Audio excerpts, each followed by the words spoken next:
अस्सलाम वालेकुम bro ma'am कम तौजरगे live नाफ्तिंग थोक्सी तराबी मोंग फाउबा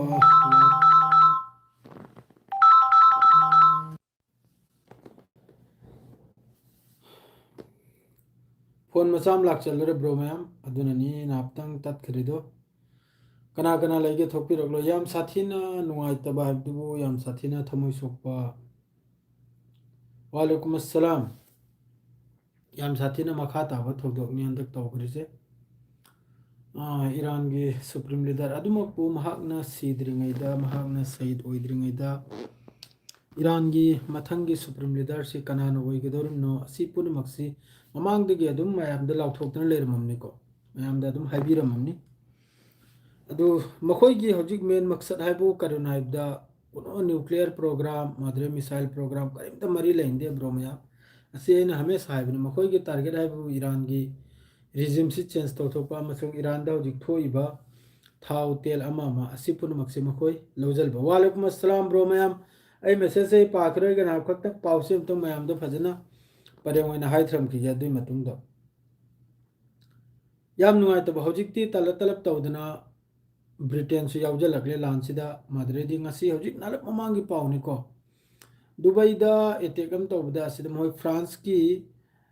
कनोम खरम जो मिलिट्री का मरी लेने खरम से यावजानी अदुना हौजिक इजराइल की तरफ तगी माना थागलिसिने बो फ्रांस की मी की मथक तसु एटेक तौरसिने ईरान तरफ तगी अदुना हौजिक फ्रांस सुला अनि जर्मन सुला अनि नेटो सुला अनि ईरान की मथक सिदा नमिकति लाकदोरमनि अलोइबिदा अदु ओइगदोरमनि हौजिक ईरान की मथक सिदा नुवाइतबा हाइबु चही 86 उमर सूरब मियोय अदुगी फैमिली अदुगी मयुमदा स्ट्राइक तौदना सही तौथोइबा अदुसु सोइब पुनमक्से ईरान के हौजिकी मखोयगी मुसाद की एजेंट फाबगिने हैना मखोयना ग्रुप अम सेमजाने अदुगुंबा ग्रुप तुदगी इसागी मीना धोका तो बाइब दो द्रितारे इसागी मीना खंजर भोकी बाइब दो अदुनी अदु हौजिकी लांचिदा सोक्तबरा ईरान की सुयाम साथेन नुकसान नि अदुगा इजराइल की दी काबकम लोइखरा इजराइल की काबकम लोइखरा अदुगा अमेरिका की नुबु मिडिल ईस्ट लैरिबा अमेरिका के बेस पुनमक डिस्ट्रॉय नि होजिकता मसिन दांगसु ईरान की तरफ तगी हौग्रे अहम बुवे ईरान की तरफ तगी दुबई मिडिल ईस्ट कप्सेल बहुग्रे लौरांग थंबदसु ईरान की तरफ तगी दुबई ओइगेरा कतर ओइगेरा असिदा लेप्तबी स्ट्राइक नि अयुक्तना बु रियाद अहोमदा यामना चावना एक्सप्लोसिव ओइबगी मखोल तबगी पावनी अदुगा लोइनना हौजिक ईरान की सुप्रीम लीडर लैखिद्रे जो भी अल्लाहना फबदु थंबसु ओइसनु मागी महत्ता हौजिक अमाम का लाखराव मागी महत्ता अमाम का हौजिक फंगरे ईरान की सुप्रीम लीडर अदुम को परमानेंट नते को हौजिक की भागदौर हौजिक की कनम तौर से सी संभालिबे दमक्तने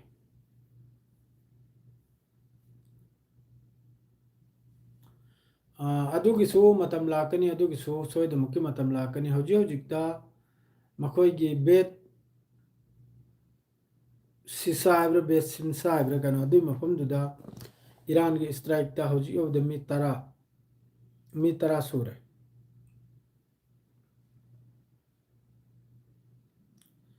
यूएस की एयरक्राफ्ट की वारी दुसु ब्रो मैम यूएस की एयरक्राफ्ट नते हौजिक स्ट्रेट ऑफ हार्मोस ता टैंकर ऑयल टैंकर अमा ईरान की तरफ तक ईरान अरांग लाउथोग्रबनि स्ट्रेट ऑफ हार्मोस से मथंगी नोटिस लाक्ट्रि फावबा असिगी मफम सिदा कनामता लांथोक लांजिल तौगुना ईरान की तरफ अरांग साफ आइग्रबनि अदुगी मतुंगदा ईरान अखोय इंडिया की मी अदुदा जहाज तुदे ईरान की मी इंडिया की मी 35 याव मारे अदर अतैनबु ईरान की अदुगु जहाज तो ईरान की नेवी की तरफ तगी एटेक तौरदुना जहाज तो पूरा लुप खरे हौजिक अदुगा मी मखैदुसु सोकपा खजिखराक मी अमानि खजिखराक सोकपा जानि मादुगा तेक त कायदे बिद मी मखैदो कल हौरे अदुना हौजिक स्ट्रेट ऑफ हार्मोस से पूरा बन्नी अदरे सोमना बु हुती की तरफ तगी रेड सीदा पूरा अलर्ट तौखरे रेड सीदा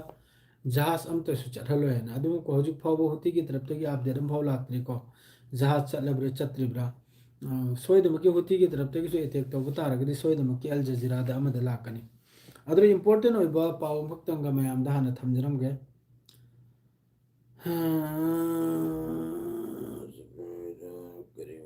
ईरान की सुप्रीम आयतुल्ला अली खुमेनी है हजिकी अनौब सुप्रीम लीडर सिनबु माय ममिंग दोइना साइ अदुसु आयतुल्ला अल जफरी है कनो ममिंग दो कोबनी को साइ फजने हौद्रे अइना रिलम थांगलमनि फेसबुक ता अद्रलो यावरमनि को हजिकी अनौब हजिकी मखोइना खल्लिसिसु परमानेंट नतबा अदरदी मखा दाव पाउसे अदुम ताजरके तलब तलब करगदि हजिकते चाक lung चाजलेमनि bro ma'am Seng नाइबदा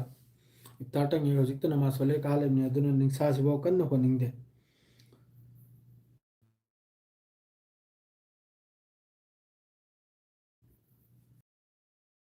नते हजिक माइकई मरीदा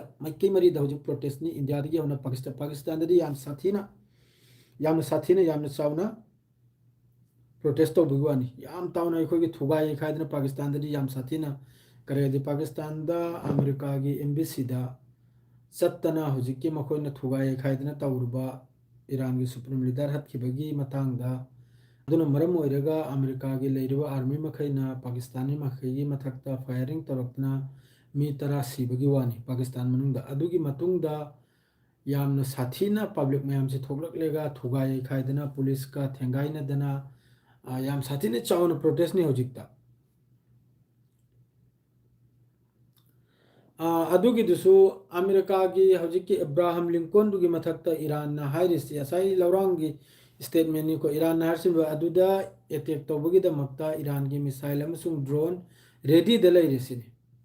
ready द लैरिसिनी अदु अटैक तौदोय मरमम लै असाई की मखोई की इब्राहिम लिंकन से अखोई की कोइचत चतपा इसिंग सिदा मफम अमद लैतबा अदरे लोकेशन सिजु मफम अमदता नाइदबा अदुना मरम ओइरगा ईरान की कनुमसिदा अमेरिका की हजिकी एयरक्राफ्ट कैरियर से ईरान की तरफ तक अटैक तौबंगमदबना कोई चप्पा मफम अमदता लैतबा अदुना मरम ओइरगा इजराइल आर्मी की तरफ तक हारिसिनबु हजिक मिनट मापल की ममांगनिको तेहरान की तरफ तक अमक्का अनौबा वेब अमा मिसाइल कापख्रेसिनी 9 मिनट ममांग की पावनी Israeli army says new attacks launched on Tehran. Israel की आर्मी ने अनौब अटैक की वेब अमा तेहरान दगी थारक्खरेसिनी मादु सोयदमके हजिक मता चाद्रदी हजिक योबदा यमो सिदा मयामने इजराइल दे पाउ थोलक्तबे वानिको असेंबु वादुने नारसे मयामने करी हाने लोगे की लाने लोगे चुमने लोगे अदरी मयाम गिनी एकोइदी काबक अमा वामक्तबु चही अमा निसी नैनरमनिना काबक अमा अल्लाह के हुकुम दगी एक्सपीरियंस लैराबा इजराइल दा बहुत बहुत बहुत बहुत ईरान दगी 10 गुना है नुकसान में सीमा मयाम खम पाउ थोलक्तरेमनी अरांगी स्ट्राइक टुदा मी कुल की मथक्तनी अरांदा माद्रे हजिकी मोहगी बीर सेम साइब्रा असिदा मी तरा सुरे इजराइल की सीरी से अदुगा तेल अबिबता यामना साथीना मखोगी बिल्डिंग कया अमा कया खंदने यंगाबा कतर दसु इंटरसेप्टर लैरिमनी दुबई दसु लैरिमनी बहरन दसु लैरिमनी इजराइल की पेट्रियट अमा अमा लोइना सी लान की ममांगदा अमेरिका की बेस पुनमक्ता अमेरिका की तरफ तक इंटरसेप्टर मखोगी मिसाइल इंटरसेप्टर ड्रोन इंटरसेप्टर से लोइना खिन्ना थमग्रमनाबा अदु खंदने यंगाबा दुबई द हिट ओइरिमनी कतर द हिट ओइरिमनी कुवैत द हिट ओइरिमनी अखोइना लैरिसिरि हिट ओइरिमनी अदु इजराइल द हिट ओइरमलो हाबसी कनाना हाइरिमो इजराइल दसु सिदगी 10 गुना हेना सिगी मिडिल ईस्ट सिदा ड्रोन चामा मिसाइल चामा काबलपदा इजराइल दा अमक्के ईरान की तरफ ते फायर टोर्सी मिसाइल लिसिंग की मथक्तने लिसिंग अमा चमा चात्रोक चामरी सुम अमक्के थारिमनी ईरान की तरफ तगी अय हजिक रिलम को थांगलमना मायाम एंगबा अदु कतर दगी अखोगी खुलक मचाम खकना वीडियो दु मान मोहगी मनाक्तने हजिकी अल उदेद एयरबेस क्राइडो मागी मान लेबे रूम दु मनाक्तनाबा अदर मान वीडियो तौरग थारिना मथक्ता हजिकी मिसाइल पाइबा अमो पाइबा दु मादो अइना हजिक रील ओइना फेसबुक तसु यूट्यूब तसु थांगलंगमनि एंगाबा अदुगी पोतो अदो दि क्या साथेने कनुम सिदा एंगु माद्रेदी रशिया चाइना की करी हेड लाग बगी ब्रो एंगु रशिया की दिखंग देखो रशिया की तरफ तक जो ngरang ईरान की तेहरान दा कार्गो फ्लाइट यामना मसिंग लैमखै ताबगी वानी अदुगा चाइना की तरफ तक जो कार्गो फ्लाइट करिगुम खुचु खुलाई करा करिगुम्बा कनों करा पुरैबो इमारे अदुगा चाइना की तरफ तक खुलक खुला इग्रे मखोय खुला कनोम दा ईरान की सपोर्ट तौगना ईरान की मतेंग तौगना रशिया की तरफ तक हाईरिको हजू फाउदी अदु को लानसी नखोइना मैम खलीजे खितंग सोइने लानसी फजना हौदबगुमनी हजिकता अगे हिसाब तदी ईरान की तरफ तगी हाईखिबा ईरान की तरफ तगी वादा तौखिबा अदुगी मतुंगिन लानसी अदुकन ईरान की तरफ तगी काप थिलकपजे हजू फाउ उद्रियाबा ईरान की तरफ तगी लेप्तबिदा हानगी स्टॉक तलेबा मिसाइल अदु ngang ईरान की तरफ तगी हजू काबले मखैजे फता माद्रे मखोइगी खुरम शहर अमा मचा मचा महिदो अदुनाबा मखोइगी हजूकी सजिल कराहारिबा खुरम शहर फोर कराहारिदु अदु करातो हजू फाव ईरान की तरफ तगी काबलपगी पाउसे ताद्रियाबा अचौबो मिसाइल से अचौबो मिसाइल माद्रेदी असांग मिसाइल अदु मथक्ता ईरान कनमगी इजराइल की न्यूक्लियर साइट असिगुम मफमदा माद्रे मखोइगी रेसिडेंशियल एरिया दा लांसी की मवंग लाक्ट्रियाबा ईरान की तरफ समना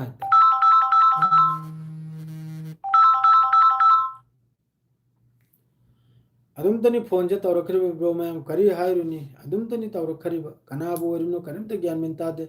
लाइव से थोकरदे अदुम फोन से तौरखरमनी लाइव से थोकरदे अदुम फोन से तौरखरमनी अदुना लाइव प्राक्से यामने लन्न थोकचरमनी येंगने तौरइबनी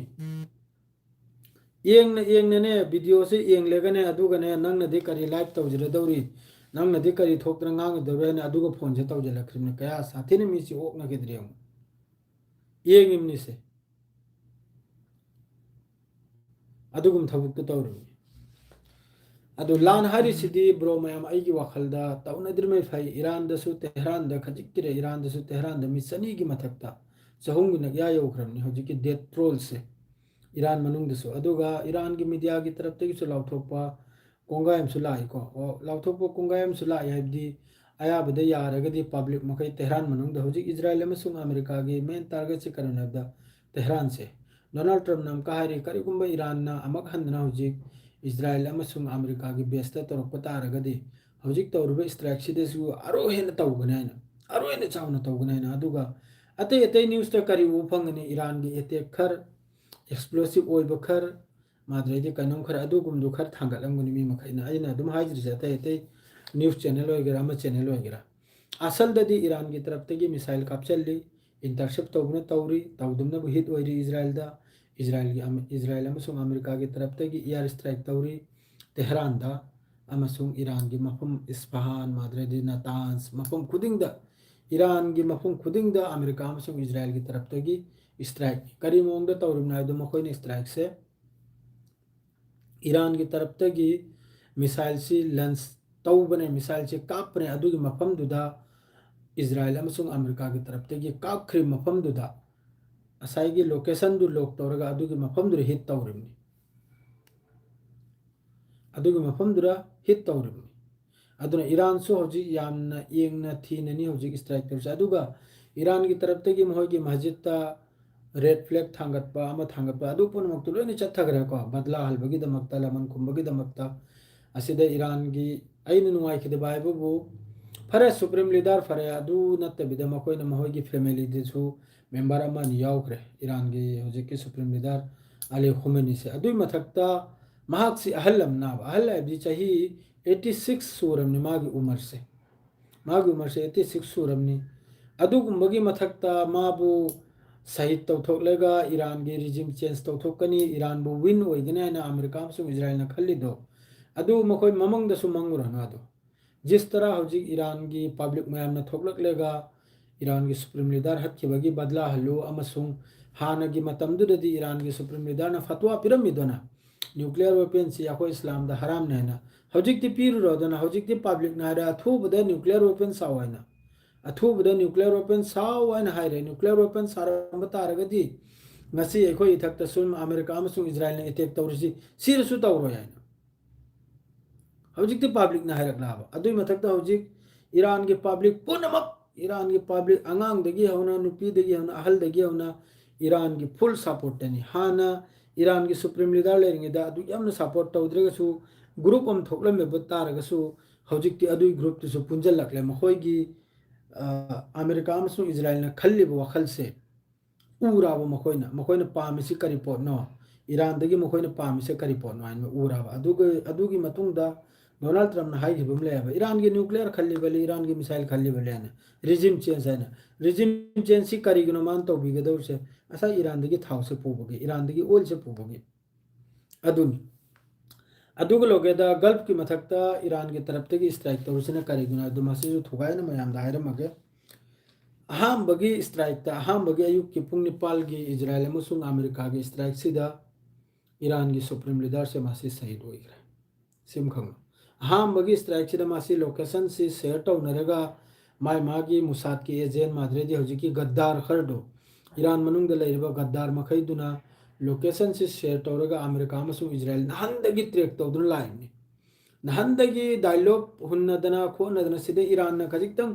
कोक लंग थौदबदो हाइबदो तारे को फिभम से करेदी अखोइसु सांगना पावसी पाजल अमनिना इसाना इसा थागचबे वा नते को मैं मरो बिबि आदे करिगुम हेंजल खिवले मसु ngappiu अखोइसु सांगले ईरान अमसुंग इजराइल मिडिल ईस्ट सही अमा अनि सुरे अखोन हजिक अदुम पावलांग पादना पीदना कोदना तौरैसे नहंदगी मखोइसी ईरान की लीडर मखैसिबु टारगेट तौदुन लाइबनी अमेरिका अमसुंग इजराइल दगी अदुगा मखोइगी सथिक लोकेशन अमसुंग मखोइसी मफम अमदत सांगना लेतबा सिदा मिनिट मंगा लेदि फटलाउन थोकिबा अमद मिनिट 10 लेरमदि बंकर से सिंदोक चिंजिन थोकला लेगा स्टेटमेंट पिरम मदन नाल पिरम लेगा फट फट सिलबा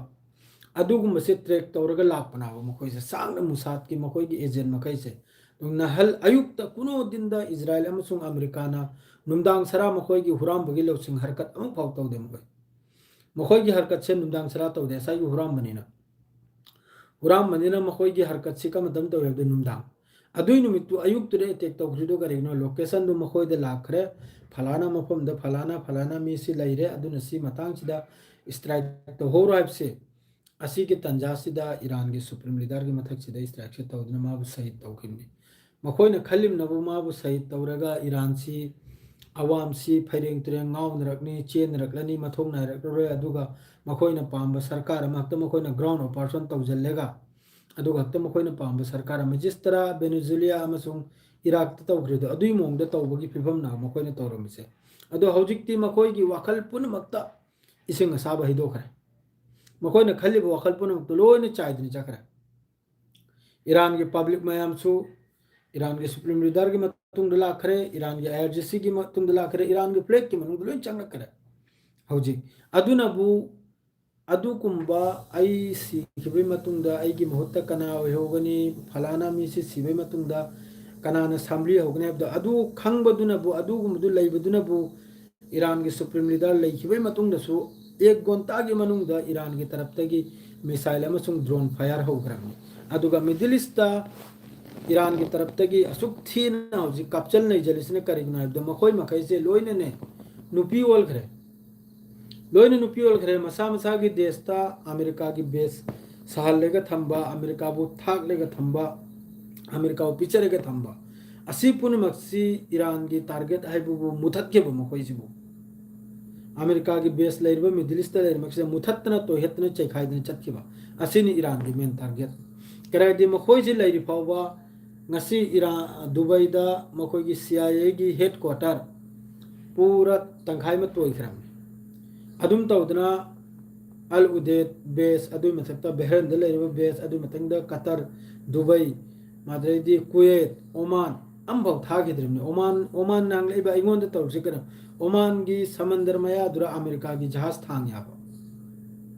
अदु ड्रोन सिदि सथिक मागी मफम दुरा ताब नताबा 19-20 ओयाबा अदुरा ngasi नुमिदांगसु ईरान की तरफ तगी मिडिल ईस्ट से यामना साथीना तौगदरुमने ngasi नुमिदांगसु हौग्रमनि ईरान की तरफ तगी तौबो याद ईरान पूरा डिक्लेयर वार ने ईरान हजु मनिंग सुबल हलबे ईरान मनिंग सुबल लोय सोमदा लान तौगनी सोमदा स्ट्रेट ऑफ हॉर्मुज थिंगजलगनी अदुई मतुंगदनी मायामना खंगकदौसे ईरान की पावर से करिनाइबदो हजु फावबा ईरान लान दे सिदा कोंगाइमा मिनाई खर ईरान की सुप्रीम लीडर की मथक तो वा पेपा तौई मखोई कसु खंगदे सेंगनाइबदे कसु है खंगदाइबदनी मखोई आईगी देश वारिम नहरबा आईगी देश ना आईगी मिसाइल साजरिमनी आई कनामदतसु हौरुदे आई न्यूक्लियर वेपन आई यूरेनियम इन्वेस्टमेंट तौरमने आई कनामदतसु हौरुदे आईगी थक्ता लान तौबिरदुरसे करी मथौगी नाब करी मथौ ताब नहर को ब्रो मया अमता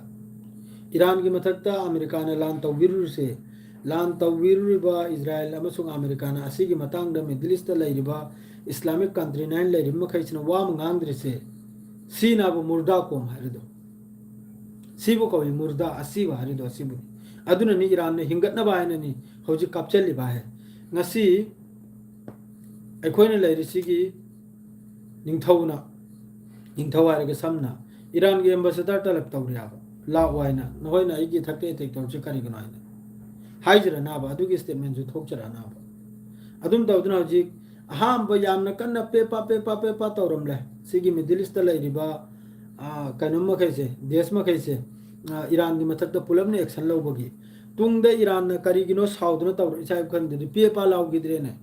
दुबई सु पेपा लाउरखिद्रे के कतर सु पेपा लाउरखिद्रे करिगी तौरमना दो मी की सुप्रीम लीडर अदुगा मी की आईआरजीसी की मदुई मथकता मी की अलो मयाम ऑफिसर अदु पुनमुक्तु सहित ओइग्रिदु करी सुदागी ओइग्रिमो सोमदना हाइरी इराक स्वारी मागी एयर स्पेस सीजन बियार इराक मथकते पाइजल इमनी लोइमुक्ते जॉर्डन मथकते पाइजल इमनी सोमदगी सो अमगी मथकते सम्मेग मिसाइल लाखरिमनी अदु साउरोरो नंगी मथकते नंगना पाइजल हलपगी स्पेस पिथोकलदी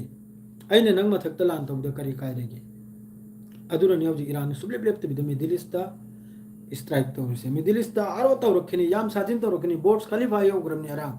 दुबई की बोर्ड्स खलीफा की मनाक्तनी ड्रोन तारिदो याम फजन लागे सुम ताकरेमनी याम फजना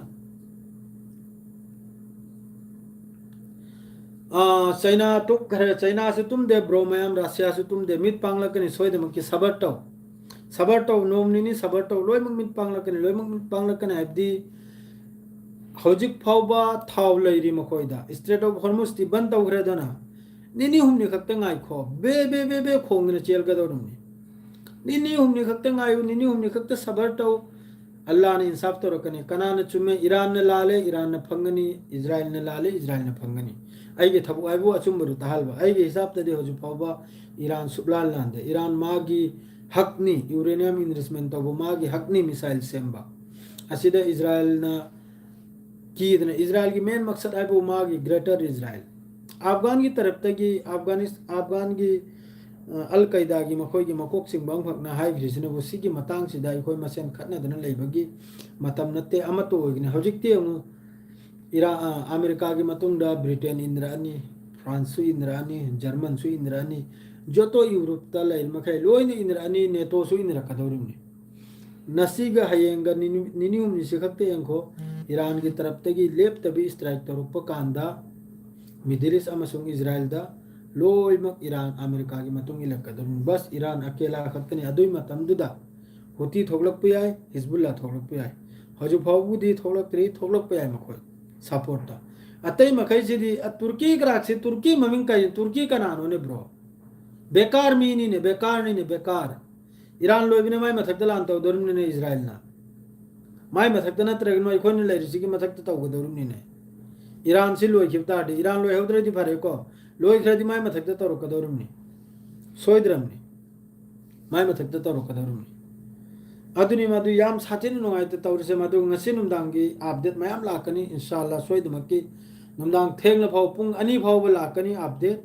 ईरान की तरफ तगी हजु फाव दे करी अपडेट लाकना मुतंग नम गुजी ब्रो में अदना दुआ तो मदु आई वखलददी इजराइल की तरफ तगी सु पावमगा मखोय की इस्फान अमसुंग कनमदा ईरान की तरफ तगी प्रिपेयर तौबा F4 अमसुंग F6 फाइटर अदुगी दसु इजराइल की तरफ तगी मथक तगी स्ट्राइक तौदना डिस्ट्रॉय तौबगी वीडियो अमा आइना तन्ना दुई वीडियो दा हपलक्तरेमनी तन्ना खंगिब्राने बिट अमा साउनिंगबम यावखराबा तौरिबा सिगी कंट्री मखैसिदा तौनरिबा अमगा असल आइना तारिबो पावमबु अचुम्ब्र लालब्रदी खंगदेको हौजिक की ईरान की मथकते स्ट्राइक तौहल कितना ईरान की सुप्रीम लीडर अमा सहित तौखरिसे आइन ताबदी अखोइने लैरिसिगी मकोक चिंगबगी मखुत यावे एंक्राक अइना अदुम ताबना पावमदा ओइरमबसु याय नो ठीक लेते सेंगना अदुमकपु ऑल रीजन से सिगी रीजन से पूरा हौजिक फायर मथकतनी फमिसे मई मथकतनी सेंगना ngasi नुमदांग मागी फाइनल काबक अमा नक्सी नुमदांग सेंगदोकदौरुमनी ईरान की तरफ ते अदुगा ईरान तो नते ब्रो मैम इजराइल की सु यामना साथी ना दु इजराइल की तेल अबीब से इजराइल की मियोय पुनम हौजिक बंकर दनी लोयरा ईरान की दियो स्ट्राइक तो वे मतुंग दसु बाजार द थोकतना लाउनदना खेकनदना प्रोटेस्ट तौरिदना चबुल चबुल इजराइल की ददु नते ब्रो इजराइल मादरे सोमदा यूके की तरफ तगी नोटिस अम जारी खरे मिडिल ईस्ट लैरिबा Qatar Kuwait Bahrain Oman Dubai Saudi असिदा लैरिबा यूके की मियोय पुनमक शेल्टर अमसुंग टर्नल मनुंगदा थोकनु सिनी नोटिस जारी तौरनु सुथोक थोकनु हाना नही नुमदांग से ईरान की तरफ तगी यामना साउन स्ट्राइक तंगोदम ना ईरान की तरफ तगी तौगोदम अदरैदी नुआइतबो पावमनबु दुबई द लैबे इसना उखरना अखोय सिदा कसु तौदे मचिन थीरिमनी अदु तर नाइक्राफ्ट वीडियो संदोइदो फेसबुक तो ग्रे यूट्यूब तो ग्रे तौगनु यमु मिसाइल हारुदु ड्रोन हारुदु नंगी नतुंग द लाइब नाइने लागते खंगी ब्राने अदुना ओइदबो nganगनु पावदुसु खर पाबिउ दुबई द कराय कराय द हिट ओइरिमनो कतर द कराय कराय द हिट ओइरिमनो अते अते मफुम द कराय कराय द हिट ओइरिमनो अदु मुन्न पारगा मयाम द पावदु संदोकपिउ अदुना तेबदक्ත मचिन थीरगा दुबई द कसु ओइदे कतर द कसु ओइदे ने पाव संदोकनो अलोय बिफिफम निसिगी लानसे खंगिब्रा अदुगा असिगी लानसिदा अनिमक किसु लान हर सिदी तौद्रमे फै अनिमक किसु नुकसान ने अनिमक किसु पब्लिक सिरिमनिसिदा पब्लिक अमसु मकोक चिंबा कयामसु सिरकेदर में हौजिकी लानसिदा अदुना लान हर सिदी सिद्रमे फै बंकर दे थ्रगसु एमु हंदै मतंग सिदा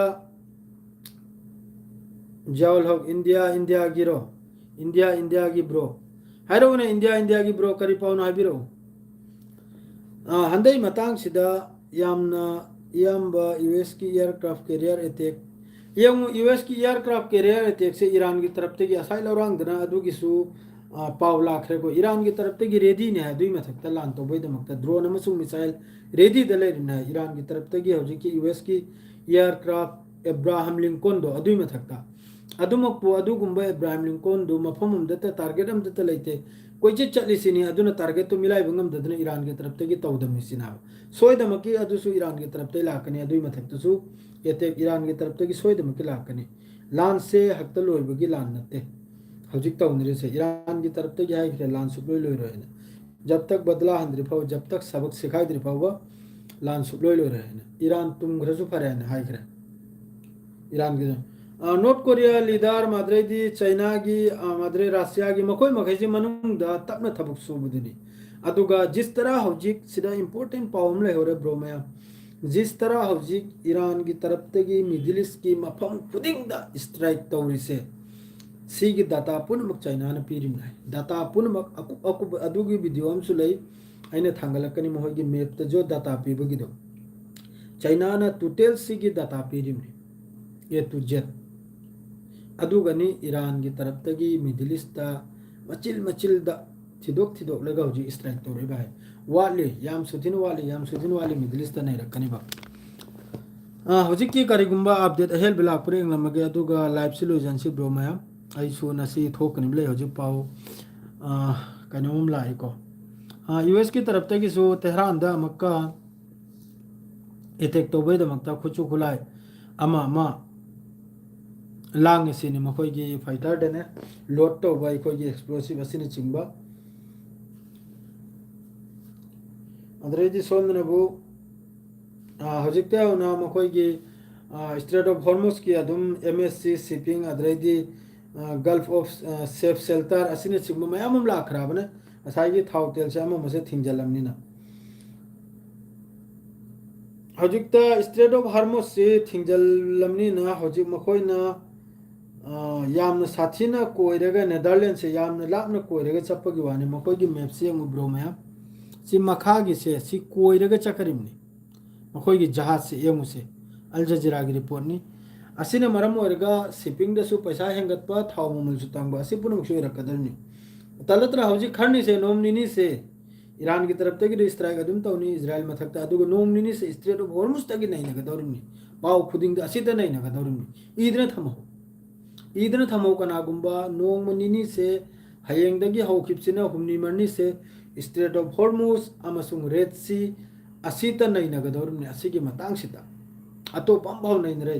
रेड सी सु यमन की तरफ तगी हाइदोखरे रेड सी दे जहाज हम चललो है यमन की तरफ ते डायरेक्ट नी नोटिस नी यमन की तरफ ते चंगलक जहाज खुदिंग काप कनाने पूरा यमन रेडी ने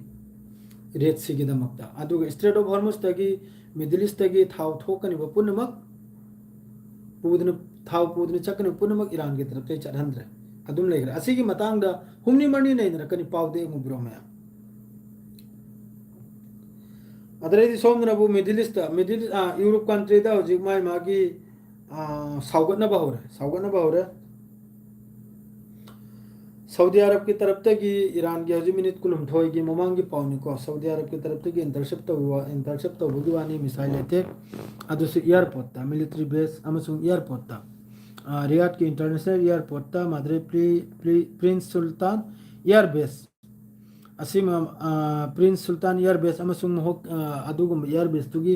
हाउसिंग लेत्राने मिलिट्री हाउसिंग अदुगी मथक माइदा ईरान की तरफ तक मिसाइल अटैक तो